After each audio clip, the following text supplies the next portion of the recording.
Assalamualaikum warahmatullahi wabarakatuh. Dalam sejarah Islam, ada satu kisah besar yang sering dipahami secara setengah.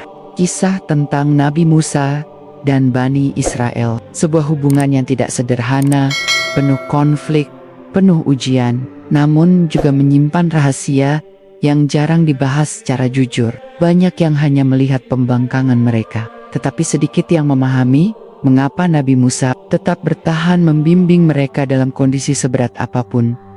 Kisah ini bukan hanya tentang masa lalu, tetapi tentang bagaimana seorang nabi memikul amanah, menghadapi manusia dengan segala kelemahannya, dan tetap berdiri tanpa menyerah.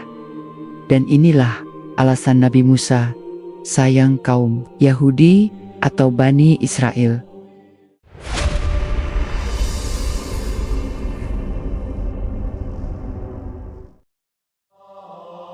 Di antara lembaran sejarah yang paling sering disalahpahami, ada satu kisah besar yang selalu dipenuhi prasangka. Kisah tentang Nabi Musa dan Bani Israel.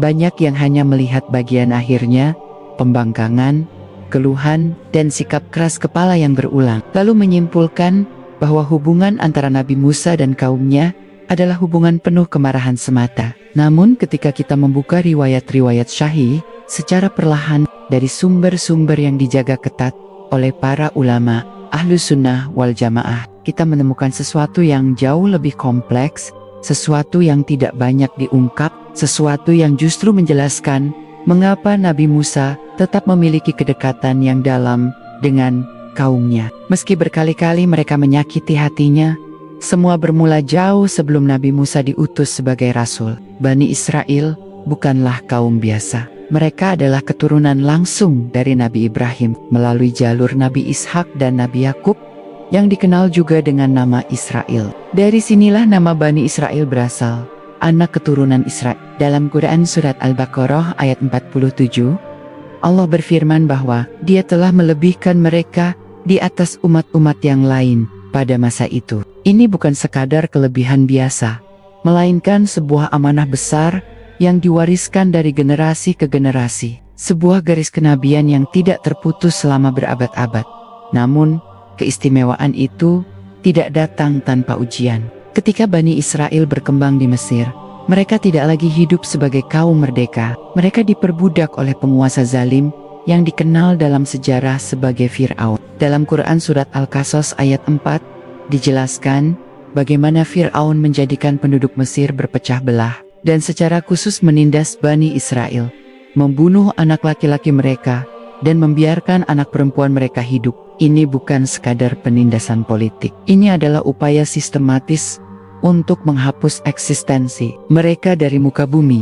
Di tengah kegelapan itulah lahir seorang bayi yang kelak akan mengubah jalannya sejarah. Nabi Musa lahir dalam kondisi yang tidak memungkinkan untuk bertahan hidup. Setiap bayi laki-laki dari Bani Israel saat itu berada dalam ancaman kematian. Namun Allah menanamkan ilham kepada ibunya untuk melakukan sesuatu yang di luar nalar manusia biasa. Meletakkan bayi itu dalam sebuah peti dan menghanyutkannya di sungai Nil. Dalam Quran Surat Al-Qasas ayat 7, Allah memerintahkan ibu Nabi Musa untuk tidak takut dan tidak bersedih, karena bayi itu akan dikembalikan kepadanya dan dijadikan sebagai seorang rasul. Yang terjadi setelahnya bukan hanya keajaiban, tetapi juga ironi sejarah yang sangat dalam. Bayi itu justru ditemukan oleh keluarga Fir'aun, musuh terbesar Bani Israel. Ia dibesarkan di dalam istana, di bawah perlindungan orang yang selama ini menindas kaumnya sendiri. Dari sinilah terbentuk karakter Nabi Musa yang unik. Ia mengenal kekuasaan dari dalam, namun hatinya tetap terikat dengan penderitaan kaumnya di luar istana. Riwayat syahih menunjukkan bahwa Nabi Musa tidak pernah melupakan asal-usulnya. Bahkan ketika ia telah dewasa dan memiliki kedudukan di istana, ia tetap memperhatikan keadaan Bani Israel. Hingga suatu hari, sebuah peristiwa mengubah seluruh hidupnya. Dalam Quran Surat Al-Qasas ayat 15 diceritakan bagaimana Nabi Musa melihat seorang dari kaumnya berkelahi dengan seorang dari kaum Firaun. Tanpa ragu ia membela kaumnya, dan dalam satu pukulan ia menyebabkan kematian orang dari kaum Firaun tersebut. Disinilah titik pertama yang sering luput dari perhatian. Tindakan Nabi Musa bukanlah tindakan netral. Ia secara sadar berpihak kepada Bani Israel, kaumnya sendiri. Meskipun ia hidup dalam lingkungan yang memberikan kenyamanan dan kekuasaan, ia tidak memilih posisi aman. Ia memilih membela mereka yang tertindas, bahkan dengan risiko kehilangan segalanya. Ketika ia menyadari apa yang telah terjadi, Nabi Musa tidak membela dirinya. Ia justru mengakui kesalahan dan memohon ampun kepada Allah. Dalam Quran Surat Al-Qasas ayat 16 ia berkata bahwa ia telah menzalimi dirinya sendiri dan memohon agar diampuni. Ini menunjukkan bahwa kecintaan Nabi Musa kepada kaumnya tidak membuatnya buta terhadap kebenaran. Ia tetap tunduk pada hukum Allah, tetap sadar bahwa membunuh adalah kesalahan. Meskipun dilakukan dalam kondisi emosi membela yang lemah, namun konsekuensi dari peristiwa itu sangat besar. Nabi Musa menjadi buronan. Ia harus meninggalkan Mesir, meninggalkan istana, meninggalkan segala kenyamanan yang selama ini ia miliki. Ia keluar dalam keadaan takut dan waspada, sebagaimana disebutkan dalam Quran Surat Al-Qasas ayat ke-21. Di titik ini, semua hubungan duniawi yang mengikatnya dengan kekuasaan telah terputus. Yang tersisa hanyalah satu hal, ikatan batin dengan kaumnya, Bani Israel. Pelarian itu membawanya ke Madian, sebuah tempat yang jauh dari Mesir. Di sana, ia hidup sebagai orang asing, bekerja, menikah, dan menjalani kehidupan sederhana selama bertahun-tahun. Tidak ada riwayat syahih yang menunjukkan bahwa ia melupakan Bani Israel selama masa itu. Justru sebaliknya, semua fase ini adalah persiapan untuk tugas yang jauh lebih besar, membebaskan kaumnya dari penindasan. Ketika Allah akhirnya memanggil Nabi Musa di lembah suci, sebagaimana dalam Quran Surat Taha ayat 12 hingga 14, misi yang diberikan kepadanya sangat jelas. Pergilah kepada Fir'aun, karena ia telah melampaui batas. Ini bukan hanya perintah untuk menghadapi seorang raja zalim. Ini adalah perintah untuk menyelamatkan sebuah kaum yang telah lama tertindas. Kaum itu adalah Bani Israel, kaum yang kelak akan berulang kali menguji kesabaran Nabi Musa, namun juga kaum yang menjadi alasan utama diutusnya beliau sebagai rasul. Disinilah mulai terlihat sesuatu yang jarang dibahas secara jujur. Nabi Musa tidak diutus secara umum kepada seluruh manusia, seperti Nabi Muhammad. Ia diutus secara spesifik kepada Bani Israel dan untuk menghadapi Fir'aun. Ini berarti ada hubungan khusus antara beliau dan kaumnya. Hubungan yang tidak bisa dipahami hanya dari potongan-potongan kisah pembangkangan mereka.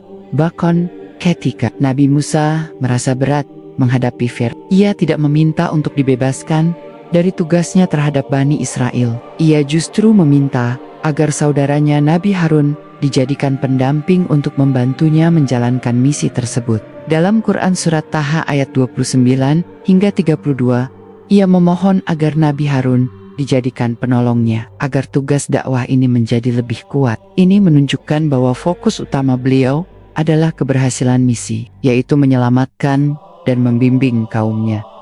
Ketika Nabi Musa kembali ke Mesir dan mulai menghadapi Fir'aun dengan berbagai mukjizat, Bani Israel berada dalam posisi yang sangat lemah. Mereka tidak memiliki kekuatan militer, tidak memiliki kekuasaan, dan telah lama hidup dalam ketakutan. Namun Nabi Musa tetap berdiri di hadapan mereka sebagai pemimpin, bukan hanya sebagai rasul, tetapi juga sebagai pelindung. Dalam Quran Surat Al-A'raf ayat 128, disebutkan bahwa Nabi Musa berkata kepada kaumnya agar mereka memohon pertolongan kepada Allah dan bersabar. Ucapan ini bukan sekadar nasihat, ini adalah bentuk kepedulian yang dalam. Ia tidak meninggalkan mereka dalam keputusasaan. Ia terus menguatkan mereka, meskipun tekanan dari Fir'aun semakin besar.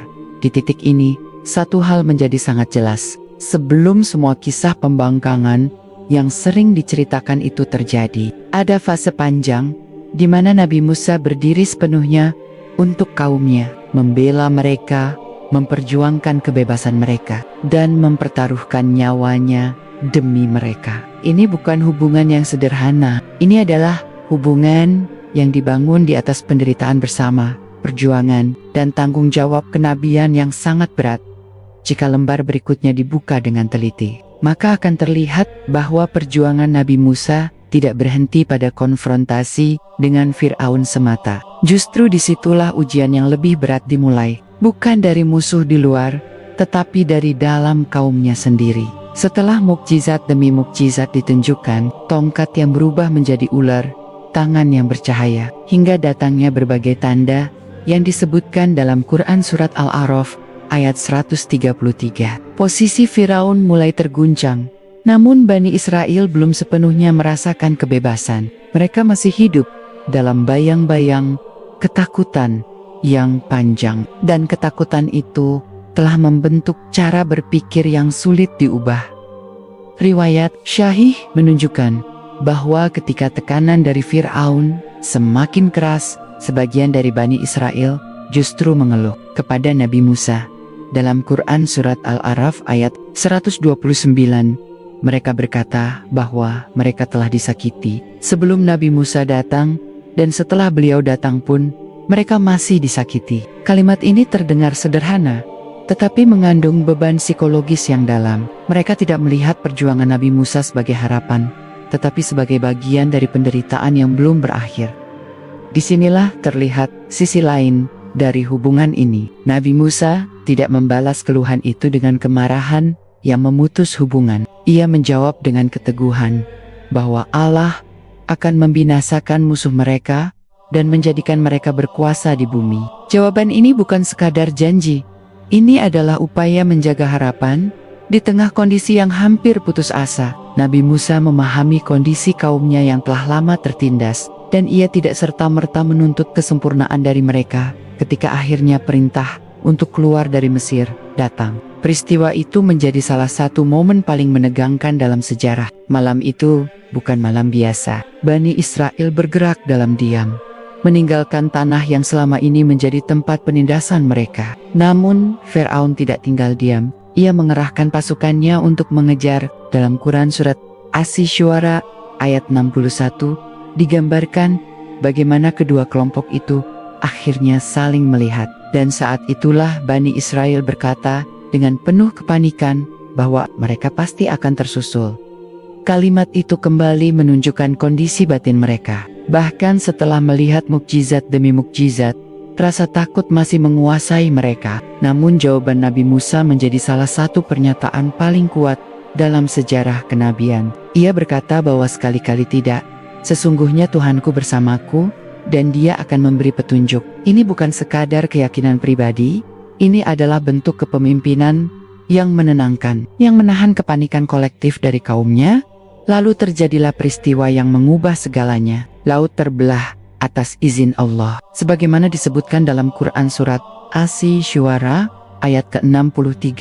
Bani Israil berjalan di antara dua dinding air yang menjulang, sebuah pemandangan yang tidak mungkin dilupakan oleh siapapun yang menyaksikannya. Mereka melewati laut itu dengan selamat, sementara Fir'aun dan pasukannya ditenggelamkan.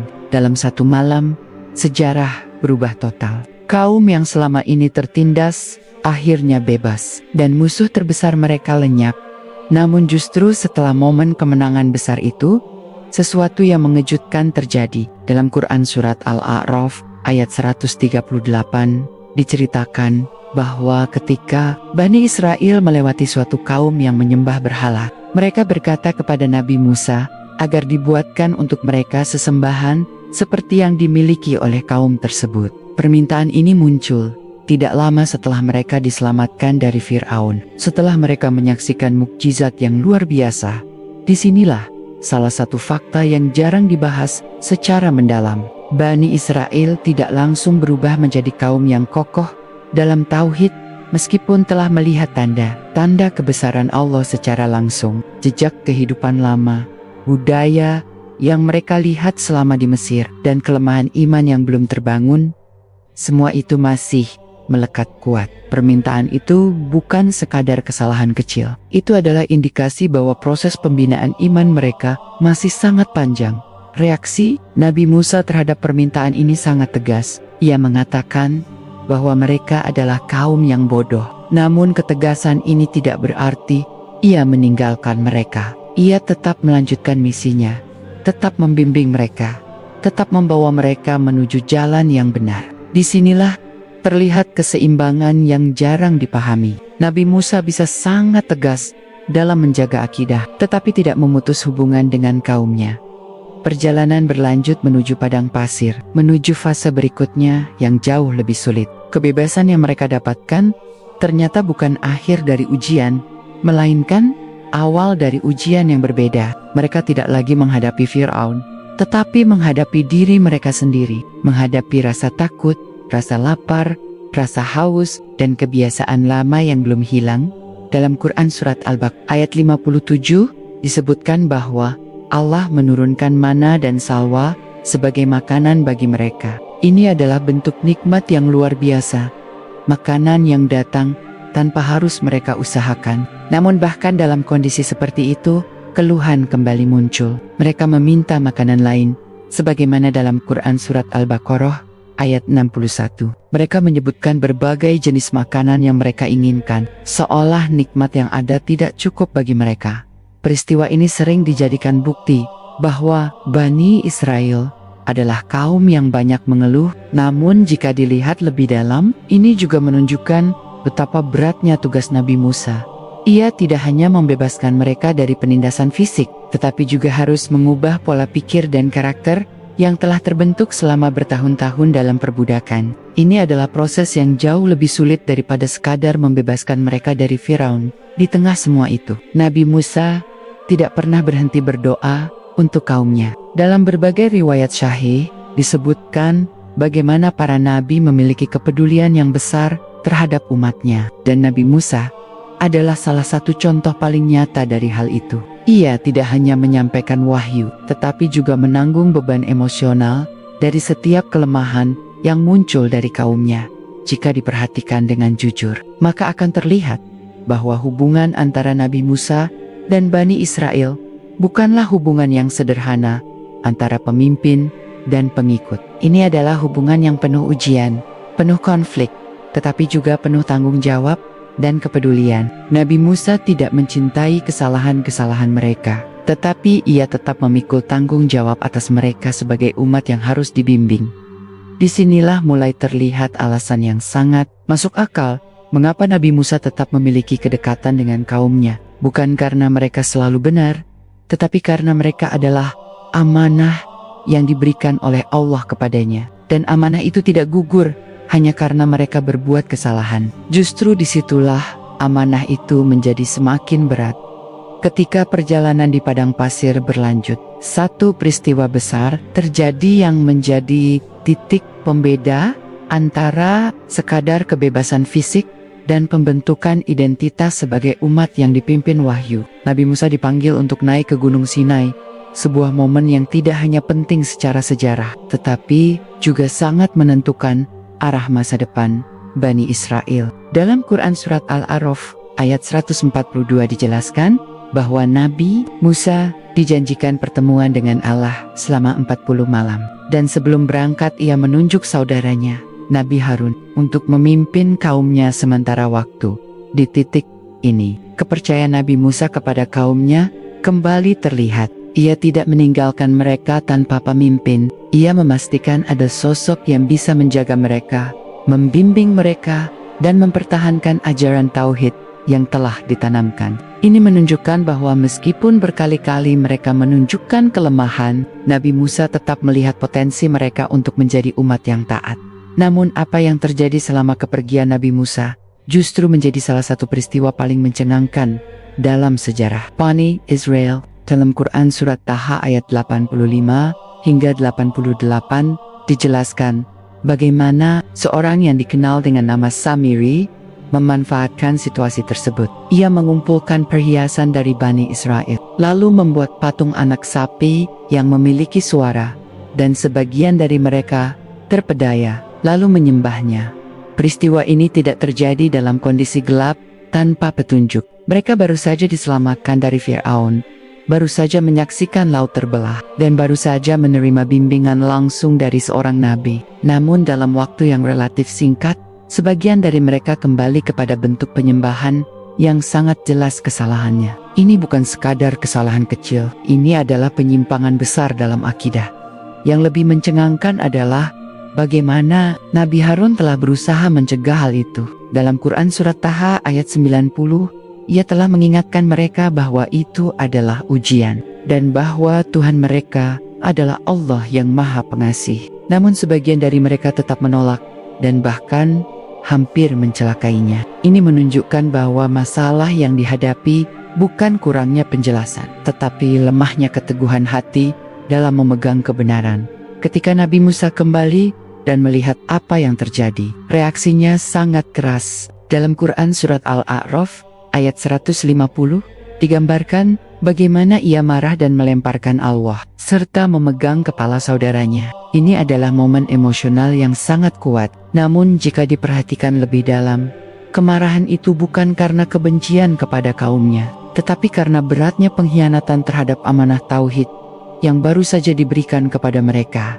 Setelah itu, Nabi Musa segera mengendalikan dirinya dan mulai menyelesaikan masalah tersebut dengan langkah-langkah yang tegas. Ia memanggil Samiri dan menanyakan apa yang telah dilakukannya. Dalam Quran Surat Taha ayat 95 hingga 97 dijelaskan bagaimana Nabi Musa menjatuhkan hukuman sosial kepada Samiri, memisahkannya dari masyarakat, dan memastikan bahwa penyimpangan itu tidak terus menyebar. Namun yang lebih penting adalah apa yang dilakukan Nabi Musa setelah itu terhadap kaumnya. Dalam Quran Surat Al-Baqarah ayat 54 disebutkan bahwa ia memerintahkan mereka untuk bertaubat kepada Allah dengan cara yang sangat berat, sebagai bentuk penebusan atas kesalahan besar yang telah mereka lakukan. Ini menunjukkan bahwa meskipun kesalahan mereka sangat besar, pintu taubat tetap dibuka. Disinilah terlihat satu sisi yang sangat jarang disorot. Nabi Musa tidak memutuskan hubungan dengan Bani Israel meskipun mereka telah melakukan kesyirikan yang nyata. Ia tidak berkata bahwa mereka tidak layak lagi dibimbing. Sebaliknya, ia justru membawa mereka kembali kepada jalan taubat. Meskipun jalan itu berat dan penuh konsekuensi. Jika dilihat dari sudut pandang kepemimpinan, ini adalah bentuk komitmen yang luar biasa. Banyak pemimpin akan menyerah ketika menghadapi pengikut yang berulang kali melakukan kesalahan besar. Namun Nabi Musa tetap bertahan. Ia memahami bahwa perubahan tidak terjadi dalam satu malam, terutama bagi kaum yang telah lama hidup dalam penindasan dan jauh dari pendidikan tauhid yang murni. Setelah peristiwa itu, Nabi Musa kembali menguatkan pondasi akidah Bani Israel. Ia menerima alwah yang berisi petunjuk dan hukum dari Allah, sebagaimana disebutkan dalam Quran Surat Al-A'raf ayat ke-145. Ini bukan hanya kumpulan aturan, tetapi sebuah sistem kehidupan yang dirancang untuk membentuk mereka menjadi umat yang berbeda dari masa lalu mereka. Namun, perjalanan itu belum menjadi mudah. Dalam Quran Surat An-Nisa ayat 153 disebutkan bahwa sebagian dari mereka bahkan meminta untuk melihat Allah secara langsung. Permintaan ini kembali menunjukkan bahwa pemahaman mereka tentang iman masih sangat lemah. Mereka ingin sesuatu yang melampaui batas manusia, sesuatu yang tidak pernah diminta oleh umat-umat lain dengan cara seperti itu. Reaksi terhadap permintaan ini sangat keras. Mereka ditimpa petir sebagai akibat dari sikap mereka. Kemudian Allah menghidupkan mereka kembali sebagai bentuk pelajaran. Peristiwa ini menjadi salah satu tanda bahwa setiap penyimpangan dalam akidah memiliki konsekuensi yang nyata, bukan hanya di akhirat tetapi juga di dunia.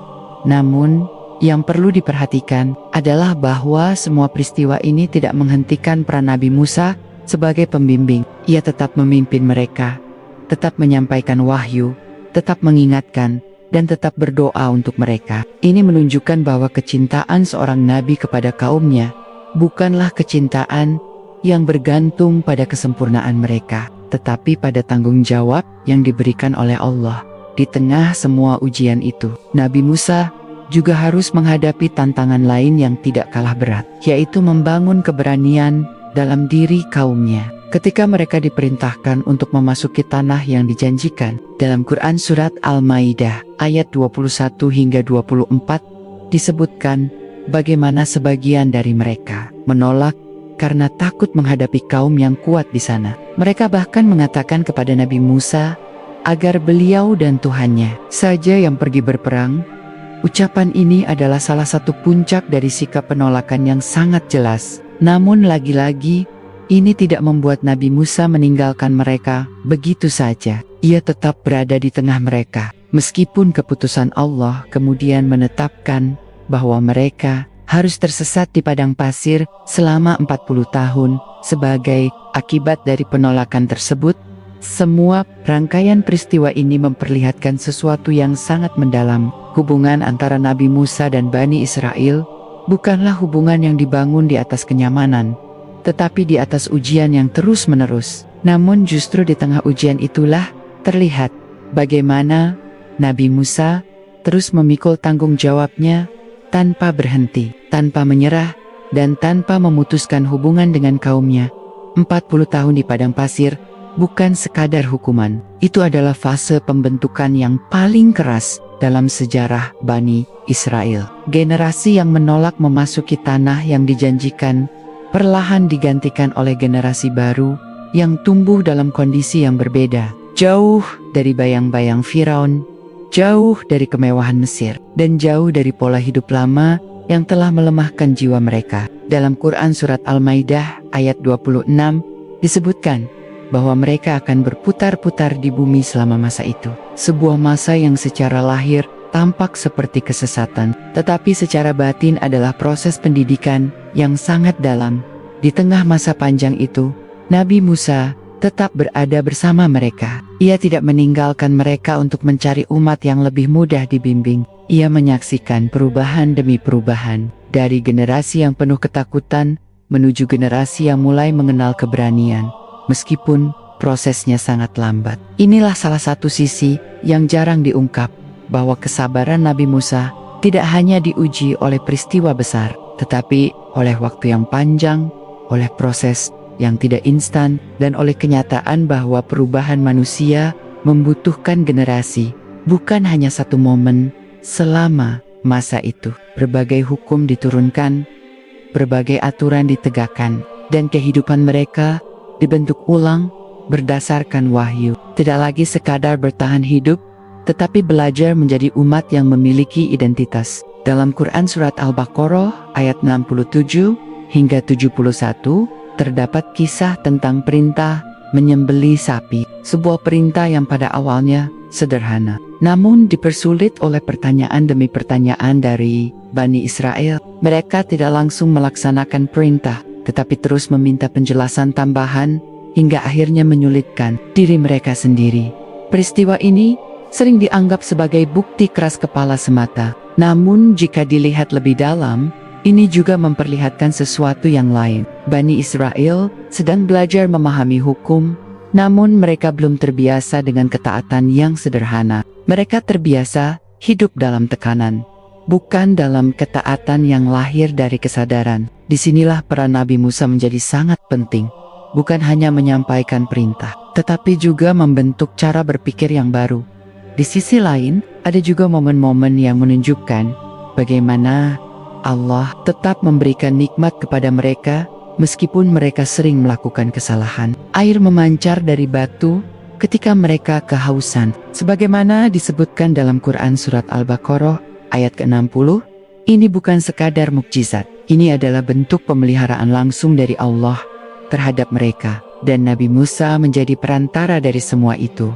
Namun bahkan dengan semua nikmat tersebut, ujian tetap datang. Dalam beberapa riwayat syahih disebutkan bagaimana Bani Israel terus menunjukkan sikap yang beragam. Ada yang taat, ada yang ragu, ada yang menentang. Ini menunjukkan bahwa mereka bukan satu kelompok yang seragam, tetapi sebuah komunitas dengan berbagai karakter. Nabi Musa harus menghadapi semua itu dalam waktu yang bersamaan, memimpin, menegur, menguatkan, dan tetap menjaga keseimbangan antara ketegasan dan kasih sayang. Salah satu riwayat syahih yang sangat menarik adalah bagaimana Nabi Musa dikenal sebagai sosok yang memiliki rasa malu yang tinggi, namun juga sangat tegas ketika berhadapan dengan pelanggaran. Dalam riwayat yang diriwayatkan oleh Imam Bukhari dan Imam Muslim, disebutkan bagaimana beliau menjaga kehormatan dirinya, dan bagaimana Allah sendiri membela beliau dari tuduhan yang tidak benar dari kaumnya. Ini menunjukkan bahwa meskipun beliau adalah pemimpin mereka, beliau juga menjadi sasaran ujian dari mereka. Disinilah terlihat dimensi lain dari hubungan ini. Nabi Musa tidak hanya menghadapi kesalahan kolektif, tetapi juga menghadapi tekanan personal dari sebagian kaumnya. Namun itu tidak mengubah posisinya sebagai pembimbing. Ia tetap berdiri di tengah mereka dengan integritas yang tidak tergoyahkan. Ketika generasi baru mulai terbentuk, perubahan mulai terlihat. Mereka tidak lagi memiliki ketergantungan yang sama seperti generasi sebelumnya terhadap pola hidup lama. Mereka tumbuh dalam lingkungan yang langsung dibentuk oleh wahyu, oleh pengalaman di padang pasir, dan oleh kepemimpinan Nabi Musa. Inilah generasi yang kelak akan menjadi lebih siap untuk menjalankan perintah Allah. Namun sebelum fase itu benar-benar mencapai puncaknya, ada satu peristiwa yang menunjukkan kedekatan yang sangat dalam antara Nabi Musa dan Allah, sekaligus memperlihatkan bagaimana beliau tetap memikirkan kaumnya. Dalam Quran Surat Al-A'raf ayat 155 disebutkan bagaimana Nabi Musa memilih 70 orang dari kaumnya untuk memohon ampun kepada Allah setelah berbagai pelanggaran yang terjadi. Ini bukan sekadar tindakan simbolis. Ini adalah bentuk tanggung jawab kolektif yang dipikul oleh Nabi Musa ketika terjadi guncangan yang menimpa mereka dalam peristiwa tersebut. Nabi Musa tidak menyalahkan kaumnya semata. Ia justru berdoa kepada Allah, memohon agar mereka tidak dibinasakan karena perbuatan orang-orang yang bodoh di antara mereka. Doa ini sangat penting, karena menunjukkan bahwa Nabi Musa tidak melihat kaumnya sebagai kelompok yang harus ditinggalkan, tetapi sebagai amanah yang harus terus diperjuangkan. Bahkan ketika mereka melakukan kesalahan, jika diperhatikan dengan cermat, maka akan terlihat pola yang terus berulang. Bani Israel melakukan kesalahan. Nabi Musa menegur, kemudian membimbing mereka kembali, lalu mendoakan mereka. Ini bukan siklus yang lemah. Ini adalah proses pendidikan yang berulang, yang secara perlahan membentuk mereka menjadi umat yang lebih matang. Di titik ini, alasan mengapa Nabi Musa tetap memiliki kedekatan dengan kaumnya menjadi semakin jelas. Bukan karena mereka selalu taat, tetapi karena beliau menyaksikan sendiri proses mereka dari awal, dari kondisi paling lemah, dari masa penindasan, hingga perlahan bangkit menjadi umat yang memiliki potensi besar. Kedekatan itu lahir dari perjalanan panjang yang dilalui bersama, dari penderitaan yang disaksikan secara langsung, dan dari tanggung jawab yang tidak pernah dilepaskan. Semakin dalam lembaran sejarah ini dibuka, semakin terlihat bahwa kisah ini bukan tentang satu sisi saja. Ini bukan hanya tentang pembangkangan Bani Israel, tetapi juga tentang kesabaran, ketegasan, dan kepedulian Nabi Musa yang tidak banyak disorot secara utuh. Ketika generasi di padang pasir mulai berubah, satu hal yang semakin tampak adalah bagaimana Nabi Musa tidak hanya berperan sebagai pembebas, tetapi sebagai pembentuk peradaban. Ia tidak sekadar membawa kaumnya keluar dari penindasan, tetapi membangun ulang cara hidup mereka dari dasar, dari akidah, hukum, hingga struktur sosial. Ini adalah fase yang jauh lebih kompleks dibandingkan menghadapi Firaun, karena musuh yang dihadapi kini tidak terlihat, yaitu kebiasaan lama, kelemahan iman, dan sisa-sisa pengaruh kehidupan masa lalu. Dalam Quran Surat Al-A'raf ayat 160 disebutkan bahwa Bani Israel dibagi menjadi 12 kelompok. Setiap kelompok memiliki sumber airnya masing-masing. Pembagian ini bukan hanya soal teknis, tetapi bagian dari pengaturan sosial yang rapi, agar tidak terjadi konflik, agar setiap kelompok memiliki hak yang jelas. Di sini terlihat bahwa wahyu tidak hanya mengatur ibadah, tetapi juga kehidupan sehari-hari secara detail. Namun dalam proses pembentukan ini, ujian tidak berhenti. Salah satu hal yang jarang disadari adalah bahwa banyak dari perintah yang diberikan kepada Bani Israel bertujuan untuk melatih ketaatan tanpa syarat, sesuatu yang belum mereka miliki sepenuhnya. Mereka seringkali ingin memahami segala sesuatu secara rinci sebelum melaksanakan, bukan karena ingin mendalami, tetapi karena ada kecenderungan untuk menunda dan mencari celah. Hal ini terlihat berulang dalam berbagai kisah, termasuk dalam perintah-perintah yang tampak sederhana, namun menjadi rumit karena sikap mereka sendiri. Para ulama Ahlus Sunnah wal Jamaah menjelaskan bahwa ini adalah bagian dari ujian. Apakah mereka akan tunduk kepada perintah Allah secara langsung, ataukah mereka akan terus menunda dengan berbagai alasan? Di sisi lain, Nabi Musa tetap menjalankan perannya dengan konsisten. Ia tidak mengubah metode dakwahnya menjadi keras tanpa arah, tetapi tetap terukur, tegas dalam prinsip, dan sabar dalam proses. Dalam banyak riwayat syahih disebutkan bahwa para nabi adalah orang-orang yang paling berat ujiannya, dan Nabi Musa termasuk di antara yang paling banyak diuji melalui kaumnya sendiri. Salah satu riwayat syahih yang sangat kuat diriwayatkan oleh Imam Bukhari dan Imam Muslim menyebutkan bahwa Nabi Musa pernah diuji dengan tuduhan dari kaumnya terkait dirinya secara pribadi. Namun Allah membersihkannya dari tuduhan tersebut. Ini menunjukkan bahwa ujian yang beliau hadapi tidak hanya bersifat kolektif, tetapi juga menyentuh kehormatan dirinya sebagai individu. Meskipun demikian, tidak ada riwayat syahih yang menunjukkan bahwa Nabi Musa pernah meninggalkan kaumnya karena kelelahan menghadapi mereka. Justru yang terjadi adalah sebaliknya. Beliau terus memohon kepada Allah, terus membimbing, dan terus menjalankan amanahnya hingga akhir hayatnya. Ketika kita melihat lebih dalam, maka akan tampak bahwa hubungan antara Nabi Musa dan Bani Israel tidak bisa dipisahkan dari konsep amanah dalam Islam. Seorang nabi tidak memilih kaumnya berdasarkan kemudahan, tetapi berdasarkan ketetapan Allah. Dan ketika amanah itu diberikan, maka seluruh usaha, kesabaran, dan pengorbanan dicurahkan tanpa syarat.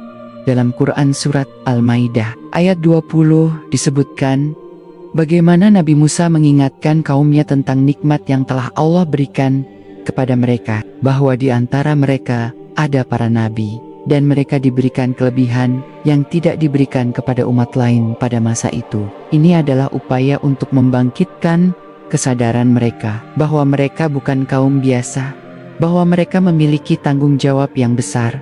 Namun sekali lagi, respons yang muncul tidak selalu sesuai harapan. Ketika diperintahkan untuk memasuki tanah yang dijanjikan, sebagian dari mereka tetap menunjukkan rasa takut yang berlebihan. Ini memperlihatkan bahwa meskipun generasi telah berganti, sisa-sisa kelemahan masih ada. Dan Nabi Musa harus kembali menghadapi kenyataan bahwa perubahan tidak pernah berjalan lurus di titik ini. Satu hal yang sangat penting mulai terlihat dengan jelas. Kecintaan Nabi Musa kepada kaumnya bukanlah kecintaan emosional yang buta, tetapi kecintaan yang berbasis tanggung jawab dan pemahaman. Ia memahami kelemahan mereka, tetapi tidak membenarkannya. Ia menegur mereka, tetapi tidak meninggalkan mereka. Ia mendoakan mereka, meskipun mereka seringkali menyakitinya.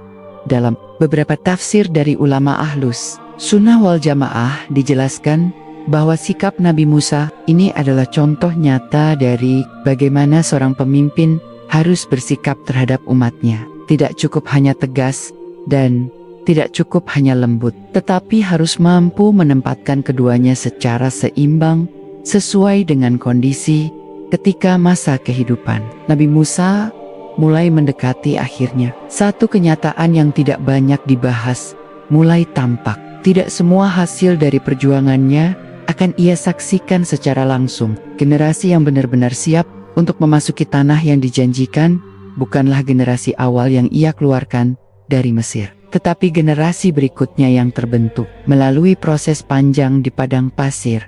Ini adalah salah satu sisi paling berat dari perjuangan seorang nabi. Ia bekerja, berjuang, dan berkorban. Namun hasil akhirnya bisa jadi tidak ia nikmati secara langsung. Namun hal itu tidak mengurangi nilainya sedikit pun, karena tujuan utama bukanlah hasil yang terlihat, tetapi ketaatan dalam menjalankan perintah Allah. Dalam sebuah riwayat syahih disebutkan bahwa Nabi Musa wafat sebelum Bani Israel memasuki tanah yang dijanjikan. Ia telah menyelesaikan bagiannya dalam sejarah, membebaskan, membimbing, dan membentuk fondasi yang kuat. Sisanya dilanjutkan oleh generasi setelahnya.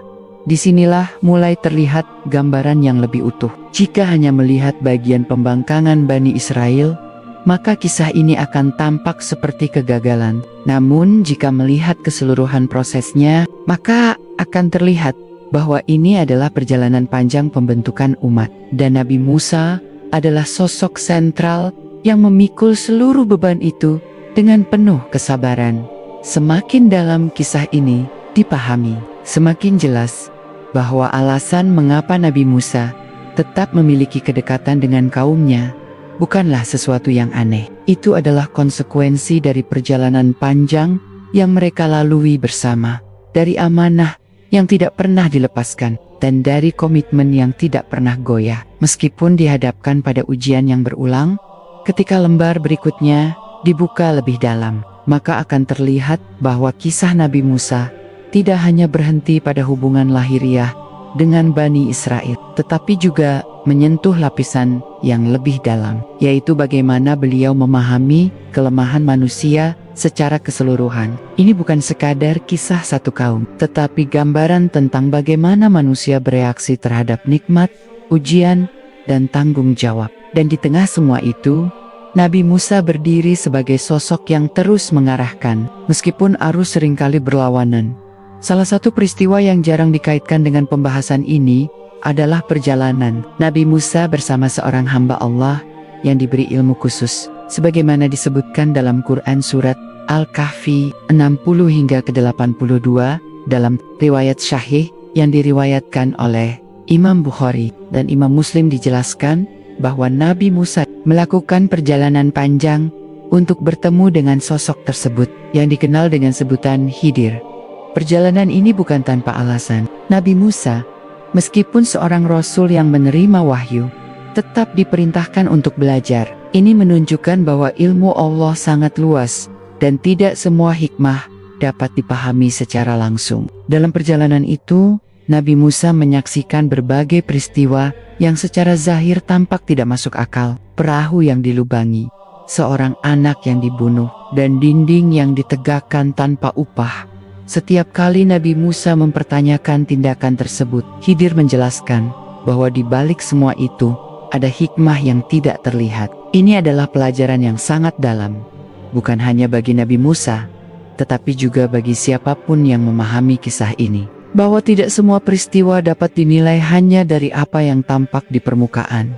Jika dikaitkan dengan Bani Israel, maka pelajaran ini menjadi sangat relevan. Banyak dari sikap mereka yang tampak sebagai pembangkangan, namun di balik itu ada proses panjang pembentukan yang tidak sederhana. Nabi Musa memahami bahwa membimbing manusia bukan hanya soal memberikan perintah dan larangan, tetapi juga memahami keterbatasan mereka dalam melihat hikmah di balik setiap ketetapan. Kembali kepada Bani Israel, setelah berbagai ujian yang mereka lalui, satu hal yang terus diulang oleh Nabi Musa adalah mengingatkan mereka akan nikmat yang telah diberikan Allah. Ini bukan sekadar pengulangan, tetapi bagian dari metode pendidikan. Manusia yang lupa terhadap nikmat akan mudah mengeluh, mudah memberontak, dan mudah tergelincir. Dalam Quran surat Ibrahim ayat 6 disebutkan bagaimana Nabi Musa mengingatkan kaumnya tentang bagaimana Allah telah menyelamatkan mereka dari keluarga Fir'aun yang menyiksa mereka dengan azab yang pedih. Ini adalah bentuk penguatan memori kolektif agar mereka tidak melupakan dari mana mereka berasal dan bagaimana mereka sampai pada titik itu. Namun meskipun diingatkan berulang kali, sebagian dari mereka tetap menunjukkan sikap yang sama. Ini memperlihatkan bahwa perubahan hati tidak selalu sejalan dengan pengetahuan. Seseorang bisa mengetahui kebenaran, tetapi belum tentu langsung mengamalkannya. Dan disinilah letak beratnya tugas Nabi Musa. Dalam beberapa riwayat syahih, disebutkan bahwa Nabi Musa adalah salah satu nabi yang memiliki karakter kuat, tegas, dan tidak mudah berkompromi dalam urusan kebenaran. Namun di balik ketegasan itu, ada kesabaran yang luar biasa dalam menghadapi kaumnya. Ini adalah kombinasi yang tidak mudah, karena ketegasan tanpa kesabaran akan menjadi keras, dan kesabaran tanpa ketegasan akan menjadi lemah. Menariknya, dalam sebuah riwayat syahih yang diriwayatkan oleh Imam Bukhari dan Imam Muslim, disebutkan bahwa Nabi Musa pernah dipukul oleh seorang dari Bani Israel dalam kondisi yang tidak sengaja, dan beliau tidak membalasnya dengan kebencian yang berlarut. Ini menunjukkan bahwa interaksi beliau dengan kaumnya sangat nyata, bukan hubungan yang jauh dan formal, tetapi dekat, bahkan sampai pada titik konflik yang manusiawi. Semakin dalam kisah ini dipahami, semakin terlihat bahwa Nabi Musa tidak pernah melihat kaumnya sebagai beban semata. Ia melihat mereka sebagai amanah yang harus diselesaikan, sebagai umat yang harus dibimbing meskipun penuh tantangan. Dan ini adalah salah satu alasan utama mengapa beliau tetap memiliki keterikatan yang kuat dengan mereka. Di sisi lain, kisah ini juga menunjukkan bahwa tidak semua orang dalam Bani Israel memiliki sikap yang sama. Dalam Quran Surat Al-A'raf ayat 159 disebutkan bahwa di antara mereka ada sekelompok orang yang memberi petunjuk dengan kebenaran dan berlaku adil. Ini adalah fakta yang sering terabaikan, bahwa tidak semua Bani Israel adalah pembangkang. Ada juga yang lurus dan taat. Keberadaan kelompok ini menjadi bukti bahwa usaha Nabi Musa tidak sia-sia. Meskipun banyak ujian dan penyimpangan, tetap ada hasil nyata dari dakwah beliau. Ada individu dan kelompok yang menerima kebenaran, yang menjadi bagian dari rantai kebaikan yang terus berlanjut. Namun di saat yang sama, ini juga memperlihatkan bahwa seorang nabi tidak diukur dari jumlah pengikut yang sempurna, tetapi dari kesungguhan dalam menyampaikan risalah. Nabi Musa telah menyampaikan, membimbing, dan memperjuangkan kaumnya dengan segala kemampuan yang diberikan kepadanya. Di titik ini, satu hal menjadi semakin jelas. Kecintaan Nabi Musa kepada kaumnya bukanlah karena mereka selalu memenuhi harapan, tetapi karena beliau memahami peran yang harus ia jalankan. Ia tidak hanya melihat siapa mereka saat itu, tetapi juga melihat potensi mereka, melihat masa depan yang mungkin mereka capai jika terus dibimbing. Dan dari sinilah muncul pemahaman yang lebih dalam, bahwa hubungan antara Nabi Musa dan Bani Israel adalah gambaran nyata dari bagaimana seorang nabi memandang umatnya, bukan dengan ukuran kesempurnaan, tetapi dengan ukuran amanah, proses, dan harapan yang tidak pernah padam. Meskipun diuji berkali-kali, semakin jauh lembar sejarah ini dibuka, semakin terlihat bahwa kisah Nabi Musa dan Bani Israel bukan hanya rangkaian peristiwa yang berdiri sendiri, tetapi sebuah alur panjang yang saling terhubung, di mana setiap kejadian membentuk kejadian berikutnya. Di titik ini, satu pertanyaan besar mulai terjawab secara perlahan. Mengapa Nabi Musa tetap bertahan bersama kaumnya, meskipun ujian yang datang tidak pernah ringan? Jawabannya mulai terlihat dalam cara beliau memandang manusia itu sendiri. Nabi Musa tidak memperlakukan Bani Israel sebagai kaum yang sudah selesai dibentuk, tetapi sebagai kaum yang sedang dalam proses. Ini adalah perbedaan yang sangat mendasar. Jika seseorang dilihat sebagai hasil akhir, maka kesalahannya akan dianggap sebagai kegagalan total. Namun, jika dilihat sebagai proses, maka setiap kesalahan menjadi bagian dari perjalanan menuju perbaikan.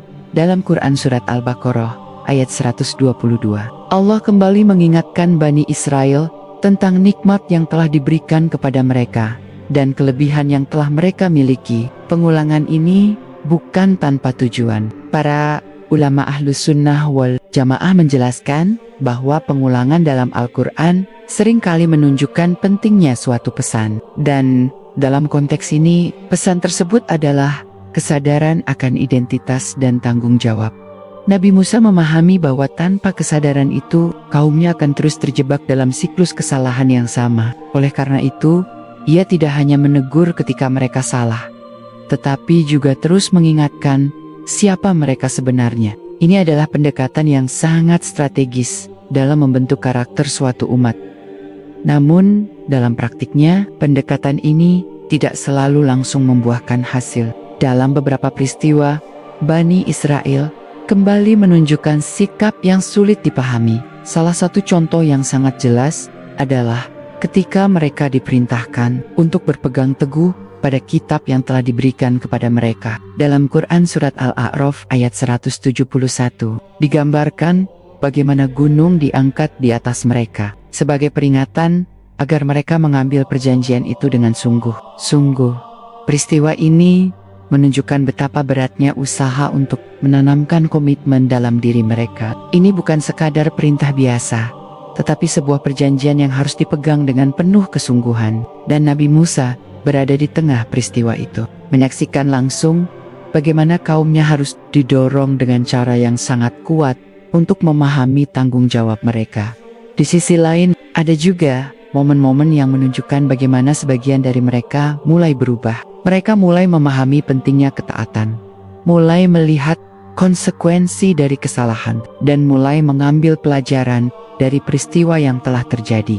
Ini adalah hasil dari proses panjang yang tidak terlihat dalam satu atau dua kejadian, tetapi terakumulasi dari pengalaman yang berulang. Dalam beberapa tafsir dari ulama Ahlus Sunnah wal Jamaah, dijelaskan bahwa perubahan dalam Bani Israel terjadi secara bertahap, dan tidak semua individu berada pada tingkat yang sama. Ada yang cepat memahami, ada yang lambat, dan ada yang tetap bertahan dalam kesalahan. Nabi Musa harus menghadapi semua lapisan ini secara bersamaan, tanpa kehilangan arah. Salah satu sisi yang jarang disorot adalah bagaimana Nabi Musa juga harus menjaga keseimbangan antara keadilan dan kasih sayang. Ia tidak bisa membiarkan kesalahan tanpa teguran, tetapi juga tidak bisa menghukum tanpa memberikan kesempatan untuk memperbaiki diri. Ini adalah tugas yang sangat berat, karena setiap keputusan memiliki dampak yang luas terhadap kaumnya. Dalam riwayat Syahih disebutkan bahwa para nabi adalah orang yang paling penyayang terhadap umatnya. Kasih sayang ini tidak selalu terlihat dalam bentuk kelembutan, tetapi seringkali muncul dalam bentuk ketegasan yang bertujuan untuk menyelamatkan. Dan dalam konteks Nabi Musa, ketegasan itu terlihat jelas dalam berbagai peristiwa, tetapi selalu diikuti dengan upaya untuk memperbaiki, bukan menghancurkan. Semakin dalam kisah ini dipahami, semakin terlihat bahwa kecintaan Nabi Musa kepada kaumnya tidak pernah terputus, meskipun dihadapkan pada berbagai bentuk penolakan. Ia tidak melihat kesalahan mereka sebagai alasan untuk berhenti, tetapi sebagai alasan untuk terus berusaha. Ini adalah pola yang terus berulang dalam seluruh perjalanan beliau. Di titik ini, mulai terlihat bahwa apa yang sering dianggap sebagai kontradiksi antara ketegasan Nabi Musa dan kedekatannya dengan kaumnya, sebenarnya adalah dua sisi dari satu hal yang sama. Ketegasan itu lahir dari kepedulian, dan kepedulian itu diwujudkan dalam bentuk tanggung jawab yang tidak pernah dilepaskan. Ketika kita melihat keseluruhan perjalanan ini, maka akan tampak bahwa Nabi Musa tidak hanya membentuk Bani Israel secara lahiriah, tetapi juga secara batiniah. Ia berusaha mengubah cara mereka melihat dunia, cara mereka memahami perintah, dan cara mereka merespons ujian. Ini adalah perubahan yang jauh lebih sulit dibandingkan perubahan fisik. Dan dari sinilah mulai muncul pemahaman yang lebih dalam bahwa hubungan antara Nabi Musa dan Bani Israel bukanlah hubungan yang statis. Ia terus berkembang seiring dengan perkembangan kaumnya, dari fase penindasan menuju pembebasan, lalu menuju pembentukan, dan seterusnya. Setiap fase membawa tantangan baru, dan setiap tantangan dijawab oleh Nabi Musa dengan cara yang sesuai dengan kondisi saat itu. Semakin jelas bahwa alasan mengapa Nabi Musa tetap memiliki keterik yang kuat dengan kaumnya bukanlah sesuatu yang sederhana. Itu adalah hasil dari perjalanan panjang yang penuh ujian, dari pemahaman yang mendalam tentang manusia, dan dari komitmen yang tidak pernah goyah dalam menjalankan amanah yang diberikan oleh Allah. Ketika lembar demi lembar sejarah ini semakin terbuka, satu kenyataan yang semakin sulit diabaikan mulai tampak dengan jelas, bahwa Nabi Musa tidak hanya menghadapi kesalahan yang berulang, tetapi juga menghadapi pola yang terus kembali dengan bentuk yang berbeda. Ini bukan sekadar kebetulan, tetapi gambaran tentang bagaimana karakter suatu kaum terbentuk oleh sejarah panjang mereka, dan bagaimana perubahan membutuhkan waktu yang jauh lebih lama daripada yang dibayangkan. Di titik ini, penting untuk memahami bahwa Bani Israel adalah kaum yang mengalami dua kondisi ekstrem dalam waktu yang relatif berdekatan. Dari penindasan yang sangat berat di bawah Fir'aun menuju kebebasan yang tiba-tiba setelah diselamatkan oleh mukjizat. Perubahan drastis ini tidak diiringi dengan kesiapan mental yang seimbang, dan disinilah Nabi Musa harus memainkan peran yang sangat kompleks, menjembatani antara kondisi lama yang penuh tekanan dengan kondisi baru yang menuntut tanggung jawab. Dalam Quran Surat Al-Jathiyah ayat 16, disebutkan bahwa Allah telah memberikan kepada Bani Israel kitab, hukum, dan kenabian, serta rezeki yang baik, dan kelebihan di atas umat-umat lain pada masa itu. Ini adalah paket lengkap yang tidak dimiliki oleh banyak kaum lain. Namun justru karena besarnya nikmat itu, ujian yang mereka hadapi juga menjadi lebih berat. Nabi Musa memahami hal ini dengan sangat baik. Ia tidak hanya melihat apa yang tampak di permukaan, tetapi juga memahami bahwa setiap kelebihan membawa konsekuensi. Semakin besar nikmat, semakin besar pula tanggung jawab yang harus dipikul. Dan ini adalah sesuatu yang terus ia tanamkan kepada kaumnya, meskipun tidak selalu diterima dengan mudah. Salah satu hal yang mulai terlihat pada fase ini adalah bagaimana Nabi Musa berusaha menanamkan disiplin kolektif dalam kehidupan Bani Israel. Mereka tidak lagi hidup sebagai individu-individu yang terpisah, tetapi sebagai satu umat yang memiliki aturan dan tujuan bersama. Ini terlihat dari berbagai hukum yang diturunkan, yang mengatur tidak hanya ibadah, tetapi juga muamalah, hubungan sosial, dan keadilan.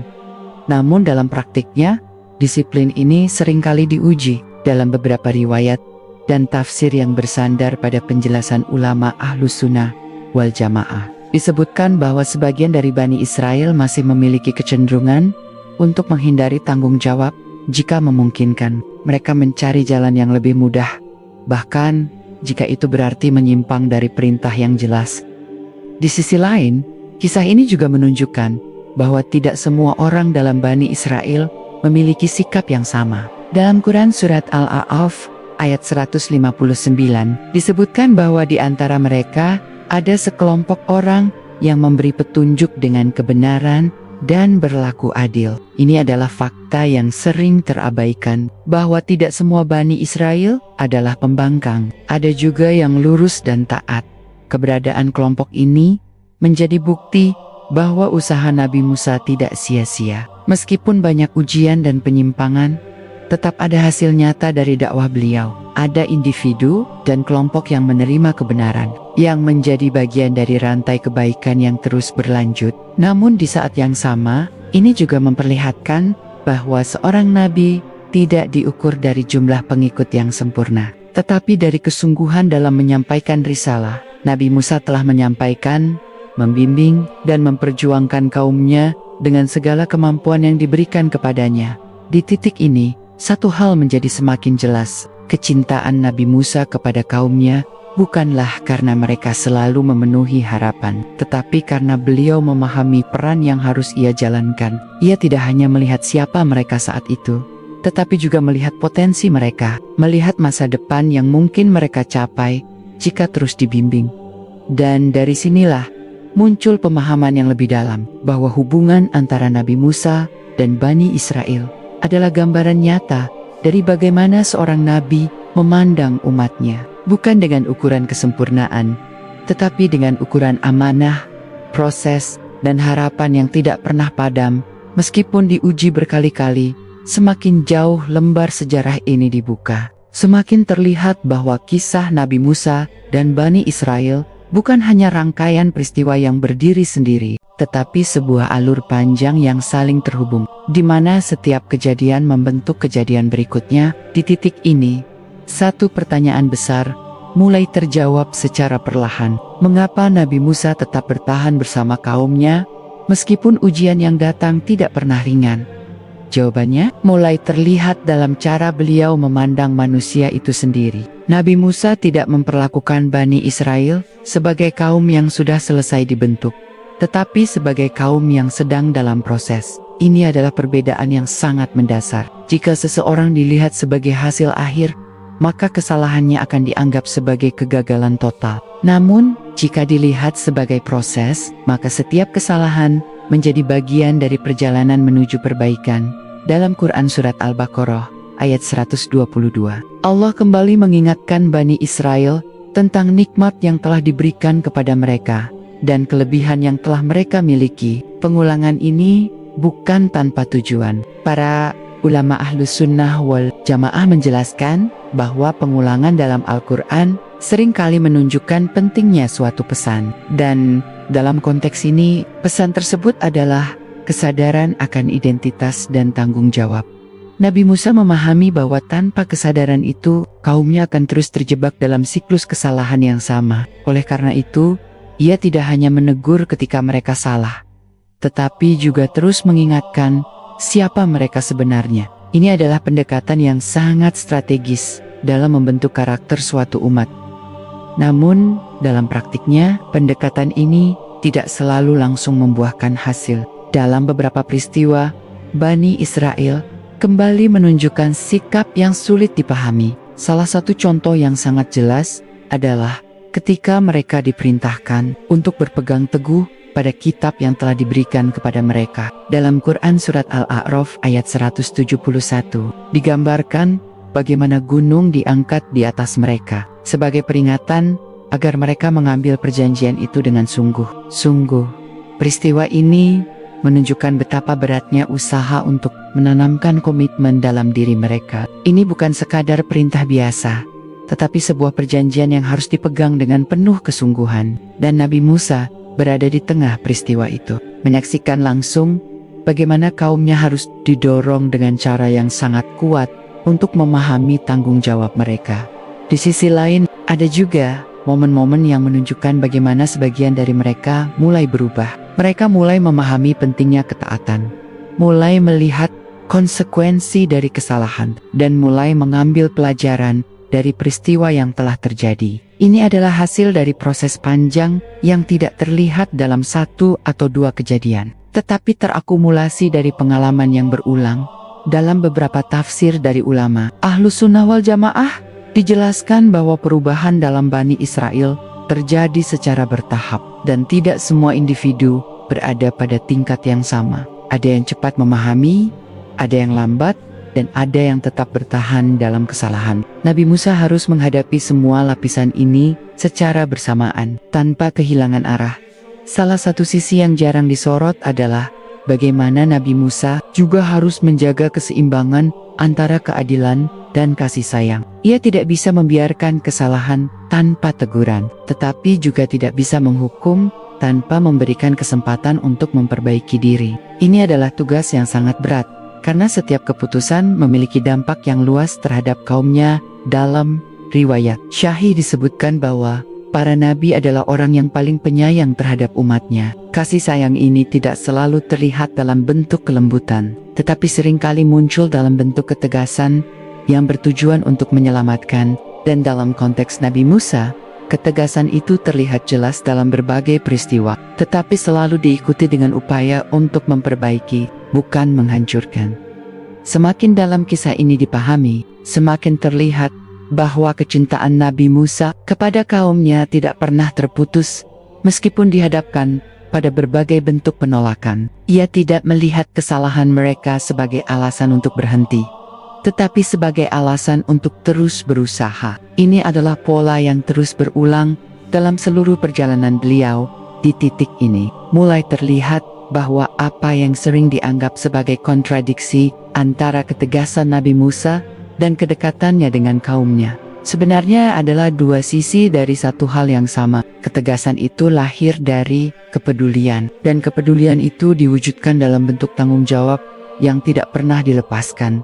Ketika kita melihat keseluruhan perjalanan ini, maka akan tampak bahwa Nabi Musa tidak hanya membentuk Bani Israel secara lahiriah, tetapi juga secara batiniah. Ia berusaha mengubah cara mereka melihat dunia, cara mereka memahami perintah, dan cara mereka merespons ujian. Ini adalah perubahan yang jauh lebih sulit dibandingkan perubahan fisik. Dan dari sinilah mulai muncul pemahaman yang lebih dalam bahwa hubungan antara Nabi Musa dan Bani Israel bukanlah hubungan yang statis. Ia terus berkembang seiring dengan perkembangan kaumnya, dari fase penindasan menuju pembebasan, lalu menuju pembentukan, dan seterusnya. Setiap fase membawa tantangan baru, dan setiap tantangan dijawab oleh Nabi Musa dengan cara yang sesuai dengan kondisi saat itu. Semakin jelas bahwa alasan mengapa Nabi Musa tetap memiliki keterik yang kuat dengan kaumnya bukanlah sesuatu yang sederhana. Itu adalah hasil dari perjalanan panjang yang penuh ujian, dari pemahaman yang mendalam tentang manusia, dan dari komitmen yang tidak pernah goyah dalam menjalankan amanah yang diberikan oleh Allah. Ketika lembar demi lembar sejarah ini semakin terbuka, satu kenyataan yang semakin sulit diabaikan mulai tampak dengan jelas, bahwa Nabi Musa tidak hanya menghadapi kesalahan yang berulang, tetapi juga menghadapi pola yang terus kembali dengan bentuk yang berbeda. Ini bukan sekadar kebetulan, tetapi gambaran tentang bagaimana karakter suatu kaum terbentuk oleh sejarah panjang mereka, dan bagaimana perubahan membutuhkan waktu yang jauh lebih lama daripada yang dibayangkan di titik ini. Penting untuk memahami bahwa Bani Israel adalah kaum yang mengalami dua kondisi ekstrem dalam waktu yang relatif berdekatan. Dari penindasan yang sangat berat di bawah Fir'aun menuju kebebasan yang tiba-tiba setelah diselamatkan oleh mukjizat. Perubahan drastis ini tidak diiringi dengan kesiapan mental yang seimbang, dan disinilah Nabi Musa harus memainkan peran yang sangat kompleks, menjembatani antara kondisi lama yang penuh tekanan dengan kondisi baru yang menuntut tanggung jawab. Dalam Quran Surat Al-Jathiyah ayat 16, disebutkan bahwa Allah telah memberikan kepada Bani Israel kitab, hukum, dan kenabian, serta rezeki yang baik, dan kelebihan di atas umat-umat lain pada masa itu. Ini adalah paket lengkap yang tidak dimiliki oleh banyak kaum lain. Namun justru karena besarnya nikmat itu, ujian yang mereka hadapi juga menjadi lebih berat. Nabi Musa memahami hal ini dengan sangat baik. Ia tidak hanya melihat apa yang tampak di permukaan, tetapi juga memahami bahwa setiap kelebihan membawa konsekuensi. Semakin besar nikmat, semakin besar pula tanggung jawab yang harus dipikul. Dan ini adalah sesuatu yang terus ia tanamkan kepada kaumnya, meskipun tidak selalu diterima dengan mudah. Salah satu hal yang mulai terlihat pada fase ini adalah bagaimana Nabi Musa berusaha menanamkan disiplin kolektif dalam kehidupan Bani Israel. Mereka tidak lagi hidup sebagai individu-individu yang terpisah, tetapi sebagai satu umat yang memiliki aturan dan tujuan bersama. Ini terlihat dari berbagai hukum yang diturunkan, yang mengatur tidak hanya ibadah, tetapi juga muamalah, hubungan sosial, dan keadilan. Namun dalam praktiknya, disiplin ini seringkali diuji. Dalam beberapa riwayat dan tafsir yang bersandar pada penjelasan ulama Ahlus Sunnah wal Jamaah, disebutkan bahwa sebagian dari Bani Israel masih memiliki kecenderungan untuk menghindari tanggung jawab. Jika memungkinkan, mereka mencari jalan yang lebih mudah, bahkan jika itu berarti menyimpang dari perintah yang jelas. Ini menunjukkan bahwa perubahan perilaku tidak selalu sejalan dengan perubahan kondisi.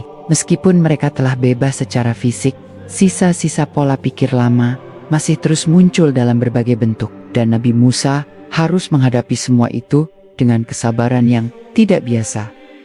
Menariknya, dalam fase ini juga terlihat bagaimana Nabi Musa tidak pernah berhenti menggunakan pendekatan yang beragam. Kadang ia mengingatkan dengan lembut, kadang ia menegur dengan keras, dan kadang ia menyerahkan urusan kepada ketetapan Allah sebagai bentuk pelajaran langsung bagi kaumnya. Ini menunjukkan bahwa dakwah tidak bersifat satu arah, tetapi harus disesuaikan dengan kondisi yang dihadapi. Dalam Quran Surat Yunus 93, disebutkan bahwa Allah telah menempatkan Bani Israel di tempat yang baik dan memberikan mereka rezeki yang baik. Namun mereka tetap berselisih setelah datangnya ilmu kepada mereka. Ini adalah salah satu fakta yang paling mencengangkan, bahwa perselisihan tidak selalu terjadi karena ketidaktahuan, tetapi bisa terjadi meskipun ilmu telah sampai. Disinilah letak beratnya tugas Nabi Musa. Ia tidak hanya menyampaikan kebenaran, tetapi juga harus menghadapi kenyataan bahwa tidak semua orang akan menerimanya dengan cara yang sama. Ada yang menerima, ada yang ragu, dan ada yang menolak. Dan semua itu harus dihadapi dalam satu waktu yang bersamaan. Jika dilihat dari sudut pandang yang lebih luas, maka akan terlihat bahwa kisah ini bukan hanya tentang Bani Israel, tetapi juga tentang sifat dasar manusia. Bahwa manusia memiliki kecenderungan untuk lupa, untuk mengeluh, untuk takut, dan untuk menunda. Dan di tengah semua itu, dibutuhkan sosok seperti Nabi Musa yang terus mengingatkan, terus membimbing, dan terus menjaga arah. Salah satu sisi yang semakin memperjelas alasan kedekatan Nabi Musa dengan kaumnya adalah kenyataan bahwa beliau menyaksikan sendiri seluruh perjalanan mereka. Ia tidak hanya datang di akhir, tetapi hadir sejak awal, sejak masa penindasan, sejak masa pelarian, hingga masa pembentukan. Ia melihat mereka dalam kondisi paling lemah, dan ia juga melihat potensi mereka untuk menjadi kuat. Pengalaman panjang ini menciptakan keterikatan yang tidak bisa digantikan. Ini bukan sekadar hubungan formal antara nabi dan umat, tetapi hubungan yang dibangun dari perjalanan bersama yang penuh ujian, dan inilah yang membuat Nabi Musa tetap bertahan. Meskipun ujian yang datang tidak pernah ringan. Di titik ini, semakin jelas bahwa apa yang sering disalahpahami sebagai kontradiksi, sebenarnya adalah konsistensi dalam bentuk yang berbeda. Ketegasan Nabi Musa adalah bagian dari kepeduliannya, dan kesabarannya adalah bagian dari komitmennya. Keduanya berjalan bersamaan, tidak saling bertentangan. Semakin dalam lembaran ini dibaca, semakin terlihat bahwa kisah ini bukan tentang satu dua peristiwa besar, tetapi tentang akumulasi dari banyak peristiwa kecil yang membentuk gambaran besar. Dan dalam setiap peristiwa itu, Nabi Musa selalu hadir, selalu berperan, dan selalu menjalankan amanahnya tanpa berhenti. Disinilah mulai tampak dengan sangat jelas bahwa alasan mengapa Nabi Musa tetap memiliki kedekatan dengan Bani Israel bukanlah sesuatu yang sederhana atau emosional semata. Itu adalah hasil dari pemahaman yang mendalam tentang manusia, dari pengalaman panjang yang dilalui bersama, dan dari tanggung jawab yang tidak pernah dilepaskan. Bahkan ketika dihadapkan pada ujian yang berulang kali datang tanpa henti, ketika lembar demi lembar terakhir dari perjalanan ini mulai terbuka, satu kenyataan yang semakin kuat terasa adalah bahwa seluruh kisah Nabi Musa bersama Bani Israel sebenarnya sedang menuju pada satu titik penting, yaitu pemisahan antara generasi yang gagal memahami amanah dan generasi yang mulai siap memikulnya. Ini bukan pemisahan yang terjadi secara tiba-tiba, tetapi hasil dari proses panjang yang penuh ujian, teguran, dan pembelajaran yang berulang. 40 tahun di padang pasir bukan hanya menghapus generasi lama, tetapi juga mengikis perlahan sifat-sifat yang menjadi penghalang bagi tegaknya ketaatan. Generasi baru tumbuh dalam suasana yang berbeda. Mereka tidak lagi memiliki ketergantungan pada kenangan Mesir, tidak lagi terbentuk oleh tekanan Firaun, dan tidak lagi dibayangi oleh rasa takut yang sama. Mereka tumbuh dengan pengalaman langsung terhadap wahyu, terhadap mukjizat, dan terhadap kepemimpinan Nabi Musa. Namun di titik inilah satu hal yang sangat mendalam mulai terlihat. Nabi Musa menyadari bahwa setiap generasi memiliki ujian yang berbeda. Generasi awal diuji dengan ketakutan dan ketergantungan, sementara generasi berikutnya akan diuji dengan tanggung jawab dan kekuasaan. Ini adalah peralihan yang tidak kalah berat, karena menjadi kuat juga membawa potensi untuk menyimpang jika tidak dijaga dengan baik. Dalam Quran Surat Al-Maidah ayat 20 hingga 21 kembali disebutkan bagaimana Nabi Musa mengingatkan kaumnya tentang nikmat yang telah diberikan dan perintah untuk memasuki tanah yang telah ditetapkan bagi mereka. Perintah ini bukan sekadar perintah fisik, tetapi simbol dari kesiapan mereka untuk menjadi umat yang mandiri. Umat yang tidak lagi bergantung pada mukjizat semata, tetapi mampu menjalankan hukum Allah dalam kehidupan nyata. Namun jika kita melihat ke belakang, perintah yang sama pernah ditolak oleh generasi sebelumnya. Dan disinilah letak perbedaan yang sangat penting. Generasi baru tidak lagi membawa beban yang sama, tetapi mereka tetap harus belajar dari kesalahan yang telah terjadi. Nabi Musa memainkan peran penting dalam memastikan bahwa pelajaran itu tidak hilang. Di sisi lain, ada satu kenyataan yang mulai mendekati. Akhirnya, Nabi Musa sendiri tidak akan memimpin kaumnya memasuki tanah yang dijanjikan. Dalam riwayat Syahih yang diriwayatkan oleh Imam Bukhari dan Imam Muslim, disebutkan bahwa beliau wafat sebelum peristiwa itu terjadi. Ini adalah salah satu momen paling menyentuh dalam seluruh kisah ini. karena menunjukkan bahwa perjuangan panjang yang ia jalani tidak berakhir dengan pemandangan hasil akhirnya. Namun, justru disinilah letak keikhlasan yang paling tinggi. Nabi Musa tidak bekerja untuk melihat hasil, tetapi untuk menjalankan perintah. Ia membebaskan kaumnya, membimbing mereka, menegakkan hukum, dan membentuk generasi tanpa syarat bahwa ia harus menyaksikan puncak dari semua itu. Ini adalah bentuk pengabdian yang tidak banyak disadari. Jika dilihat secara menyeluruh, maka akan terlihat bahwa hubungan antara Nabi Musa dan Bani Israel mencapai puncaknya bukan pada saat kemenangan atas Firaun, tetapi pada saat terbentuknya fondasi yang kuat dalam diri kaumnya. Fondasi inilah yang memungkinkan generasi berikutnya melanjutkan perjalanan tanpa kehadiran beliau. Dalam Quran Surat Al-Baqarah ayat 87 disebutkan bahwa Allah telah memberikan kitab kepada Musa dan mengiringinya dengan rasul-rasul setelahnya. Ini menunjukkan bahwa perjuangan Nabi Musa bukanlah akhir dari cerita, tetapi bagian dari rangkaian panjang dalam sejarah kenabian Bani Israel. Apa yang ia bangun akan dilanjutkan, diperkuat, dan diuji kembali oleh generasi setelahnya. Di titik ini, satu hal menjadi sangat jelas. Kecintaan Nabi Musa kepada kaumnya bukanlah kecintaan yang bergantung pada hasil akhir, tetapi kecintaan yang lahir dari amanah yang dijalankan sepenuhnya. Ia tidak memilih untuk mencintai mereka ketika mereka taat saja, tetapi tetap memikul tanggung jawab itu, bahkan ketika mereka menyimpang. Ini adalah gambaran yang sangat kuat tentang bagaimana seorang nabi memandang umatnya, bukan sebagai kumpulan individu yang sempurna, tetapi sebagai amanah yang harus dibimbing, dijaga, dan diperjuangkan hingga batas terakhir kemampuan. Semakin dalam kisah ini dipahami, semakin terlihat bahwa semua ujian yang terjadi bukanlah tanpa tujuan. Setiap kesalahan, setiap teguran, setiap hukuman, dan setiap nikmat, semuanya berperan dalam membentuk karakter Bani Israel. Dan di tengah semua itu, Nabi Musa menjadi pusat dari proses tersebut. Sosok yang tidak pernah meninggalkan posisinya meskipun badai datang silih berganti. Disinilah akhirnya terlihat dengan sangat terang bahwa alasan mengapa Nabi Musa tetap memiliki kedekatan dengan kaumnya bukanlah sesuatu yang sederhana. Itu adalah hasil dari perjalanan panjang yang penuh luka dan harapan, dari amanah yang tidak pernah dilepaskan, dan dari komitmen yang tetap berdiri meskipun dihadapkan pada kenyataan yang tidak selalu sesuai harapan.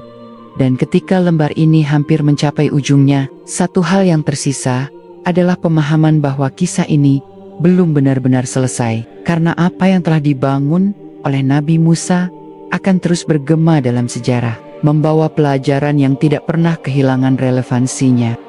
Ketika lembar terakhir dari rangkaian panjang ini mulai terbuka, seluruh potongan kisah yang sebelumnya tampak terpisah, kini menyatu menjadi satu gambaran yang utuh. Bukan lagi sekadar kisah tentang pembangkangan, bukan pula hanya tentang mukjizat dan kemenangan, tetapi tentang hubungan yang dibangun di atas amanah yang sangat berat. Hubungan antara seorang nabi dan kaumnya yang dipenuhi ujian tanpa henti, dari awal hingga akhir. Nabi Musa tidak pernah berada dalam posisi yang mudah. Ia lahir dalam ancaman, dibesarkan di lingkungan musuh, kemudian dipaksa meninggalkan segalanya, dan kembali dengan misi yang hampir mustahil, menghadapi penguasa paling zalim pada zamannya demi membebaskan kaumnya. Namun setelah kebebasan itu tercapai, ujian yang sebenarnya justru dimulai, yaitu membentuk sebuah kaum yang selama bertahun-tahun hidup dalam penindasan, menjadi umat yang mampu berdiri di atas prinsip tauhid.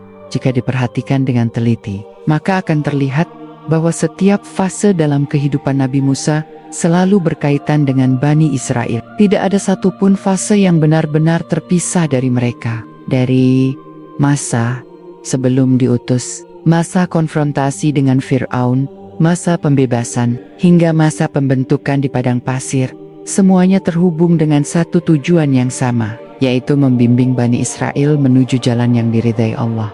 Disinilah letak kunci dari seluruh pembahasan ini. Nabi Musa tidak mencintai kesalahan-kesalahan kaumnya, tetapi ia tidak pernah melepaskan tanggung jawab terhadap mereka. Ia marah, ketika mereka menyimpang. Ia tegas ketika mereka melanggar. Tetapi ia tetap kembali untuk membimbing, memperbaiki, dan mendoakan mereka. Ini bukan kontradiksi. Ini adalah bentuk kecintaan yang berlandaskan amanah. Dalam Quran Surat Al-Baqarah ayat 40, Allah menyeru Bani Israel untuk mengingat nikmat yang telah diberikan kepada mereka dan untuk memenuhi janji mereka kepada Allah. Seruan ini menjadi pengingat bahwa hubungan antara Allah dan umat bukanlah hubungan yang satu arah, tetapi hubungan yang dibangun di atas janji dan tanggung jawab yang saling terkait. Nabi Musa memahami hal ini dengan sangat dalam. Ia tidak hanya menyampaikan perintah, tetapi juga berusaha memastikan bahwa kaumnya memahami makna di balik perintah tersebut. Ia tidak hanya memimpin secara lahiriah, tetapi juga berusaha membentuk kesadaran batiniah yang menjadi dasar dari ketaatan yang sejati.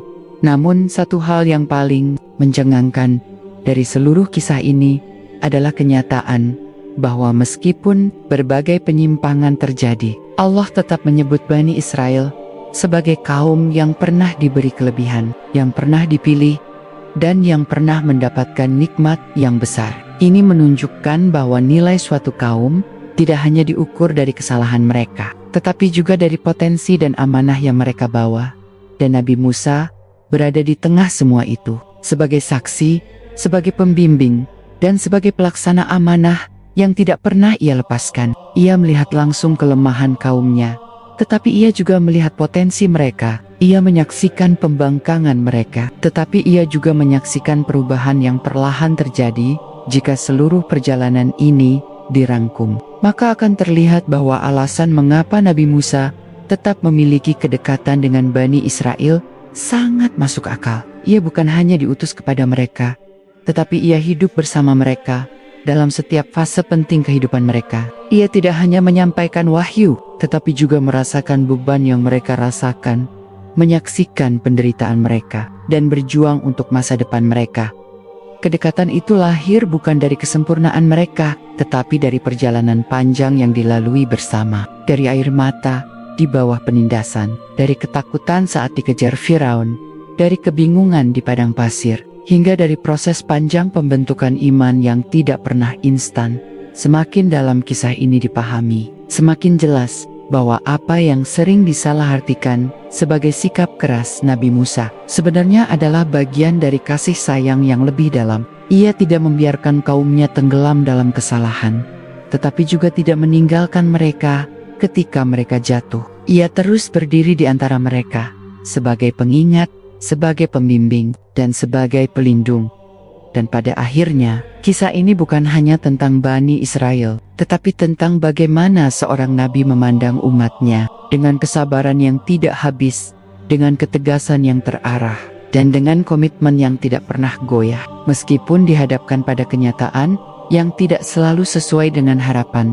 Kesimpulan dari seluruh perjalanan panjang ini membawa kita pada satu pemahaman yang utuh dan tidak terpotong-potong, bahwa hubungan antara Nabi Musa dan Bani Israel bukanlah hubungan yang dibangun di atas kesempurnaan, tetapi di atas amanah yang sangat besar. Nabi Musa tidak pernah mencintai kesalahan kaumnya, namun ia tidak pernah berhenti membimbing mereka. Ia marah ketika mereka menyimpang, tetapi kemarahan itu tidak memutus tanggung jawabnya. Ia tegas menjaga tauhid, tetapi tetap sabar menghadapi kelemahan manusia yang berulang kali muncul dari masa penindasan di bawah Firaun menuju kebebasan yang penuh ujian hingga pembentukan generasi di padang pasir. Semuanya menunjukkan bahwa Nabi Musa adalah sosok yang memikul beban kaumnya secara utuh. Ia melihat mereka dalam kondisi paling lemah dan tetap percaya bahwa mereka bisa berubah. Ia menyaksikan pembangkangan mereka,